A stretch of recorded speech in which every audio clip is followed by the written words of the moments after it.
हाय मित्रांनो, माझ्या नवीन व्हिडिओमध्ये तुमचं स्वागत आहे। तर आज मी बनवणार आहे सुक्की चटणी बनवणार आहे। ती कशी बनवणार तुम्ही माझा व्हिडिओ पूर्ण बघा। सो माझ्या चॅनलवर तुम्ही नवीन असाल तर please like share and subscribe. तर मी सुक्की मच्छी घेतलेली आहे, सुक्का जवळा म्हणजे, आणि एक मोठ्या साईजचा कांदा कापून घेतलेला आहे। तर अगोदर मी सुक्की मच्छी जवळा असतो ज्या प्रकारे सुकट, ती मी भाजून घेणार आहे तव्यावरती। अगोदर पूर्ण एकदम बारीकरित्या एकदम भाजून घेणार आहे याला मी बघ। आणि याच्यामध्ये काही नाही, फक्त कोरडी भाजून घेणार आहे, जस्ट आपण भाजतो त्या प्रकारे सुक्कीमध्ये। आता आपला हा बारीक सुकट भाजून झालेली एकदम तुम्ही बघू शकता। आता मी थाळीत काढून घेते हे सर्व, आणि बारीक गॅस करून ही भाजून घ्यायची।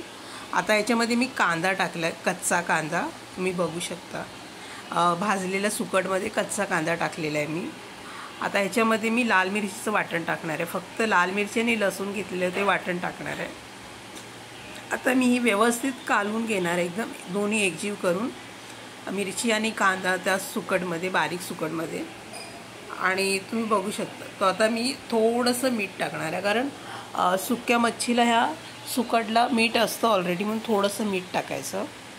तर आता मी ह्याला मीठ टाकून घेणार आहे व्यवस्थित, आणि थोडंसं पाणी ह्याला शिंपडणार आहे जस्ट। सो ही सुक्की चटणी रेडी झालेली आहे। तुम्ही ही कशासोबतही खाऊ शकता, शक्यतो ही भाकरीसोबत खूप भारी लागते। व्हिडिओ आवडला तर प्लीज लाईक करा, शेअर करा, सबस्क्राईब करा, कमेंटमध्ये मला नक्की कळवा। धन्यवाद।